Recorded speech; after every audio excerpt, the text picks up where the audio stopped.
Welcome back to another foreclosure clarity moment. This is part 3 of the fast track foreclosure that I went through and some of the information I found as I was going through it. Besides the document that the attorney filed, which is called a substitution of trustee, I saw something else that was questionable on the record that really was hard to trace. But I digress. The substitution of trustee that I ended up finding out about a few months later was put on the record by the attorney. And apparently they got no pushback for what they put on the record, even though I found erroneous information in the substitution of trustee.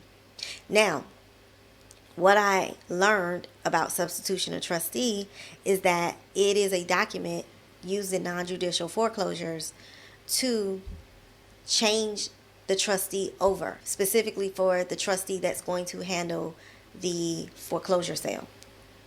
Now, what should happen is if you've never looked at your loan documents and your deed of trust, which is attached to your loan documents, you need to look at it. And if you can't get it from the alleged lender, if you don't have a copy on hand, if you order that title search, you will be able to see what was recorded. Okay? So on that deed of trust and your loan documents, it details what constitutes default. And typically it'll say after this many missed payments, we consider that default and we can initiate default measures or default resolution measures, right? Which is ultimately going to be foreclosure action. So on your deed of trust, it shows the trust positions, okay? So you have a trustee, you have a grantor, you have a beneficiary. Now, the grantor is going to be the homeowner. You granted the trust, okay? The beneficiary is typically the lender, the alleged lender. And then the trustee is typically someone within the alleged lender's organization. That's my understanding of it. Now, the trustee from the original deed of trust is supposed to sign to remove themselves as a trustee to add the new trustee. Okay, that's what's supposed to happen. A lot of times you will find that's not what's actually happening.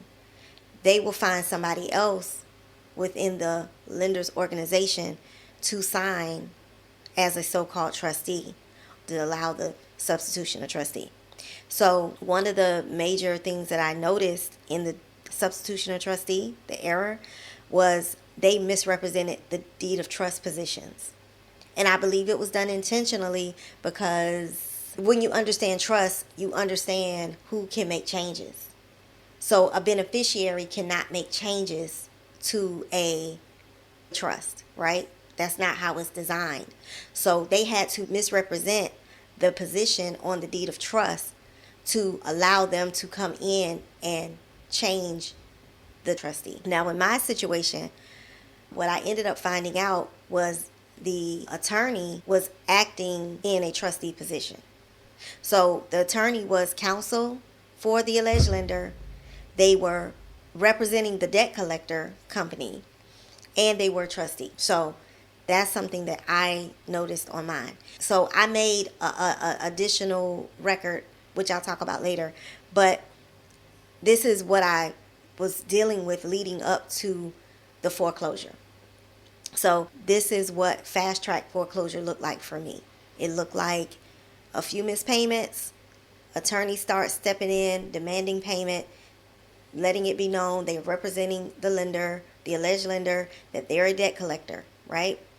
Now, I'm going to do a little bit more information on what I started to discover with that, but it was just a lot that I noticed that was out of order. And that's why it's important to stay up on your property and what's recorded for your property, because at the end of the day, it is your responsibility to know. And like I said, non-judicial foreclosures are non-judicial for a reason, because they're using a series of administrative processes and, from my experience, some bully tactics, right, to achieve their end goal, which is getting possession of your property. So I'm going to end it here. This has been another foreclosure clarity moment.